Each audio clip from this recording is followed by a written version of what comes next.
বাসায় তৈরি জেলি হলে আর তো কোনো কথাই নেই। বাজারের কেমিক্যাল দেওয়া জেল না খেয়ে বাসায় তৈরি করে নিন অল্প খরচে জলপাইয়ের জেলি। এই জলপাইগুলো আমাদের নিজেদের গাছেরই। প্রথমে বোটা ফেলে আমি এইগুলো ধুয়ে নিলাম। এরপর 15 মিনিট সিদ্ধ করে আমি ছাঁকনি দিয়ে পানিটা ছেঁকে নিলাম। দাঁড়ান দাঁড়ান, এবার এই পানিটা কিন্তু ফেলবেন না, এই পানিরই এবার কাজ।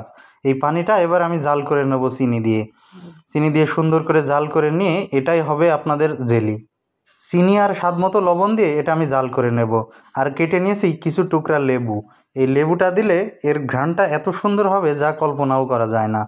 এই লেবুগুলোও কিন্তু আমাদের গাছের। লেবুটা চিপে রস করে নিয়ে জাল করা ওই পানির ভিতরে দিয়ে দিতে হবে লেবুর জুসটা।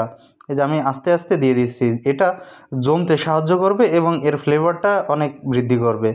লেবুর জুসটা দেওয়ার পর কিছুক্ষণ নাড়াচাড়া করতে হবে যাতে আস্তে আস্তে এটা ঘন ভাব চলে আসে। আপনারা কে কোথা থেকে দেখছেন এটা আমাকে জানাবেন এবং বাসায় অবশ্যই ট্রাই করবেন। কিছুক্ষণ জাল করার পর এবার আমি এটা বয়মে ঢেলে নেব। আস্তে আস্তে এর ভিতরে একদম কেনা জেলির থেকেও সুন্দর জমাট বেঁধে জেলি তৈরি হয়ে যাবে।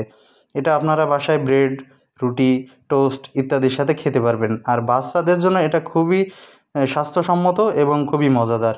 অবশ্যই আপনারা বাসায় ট্রাই করে দেখবেন। বাজারের কেমিক্যাল দেওয়া জেলি না খেয়ে নিজ হাতে বাসায় ট্রাই করে দেখুন একবার।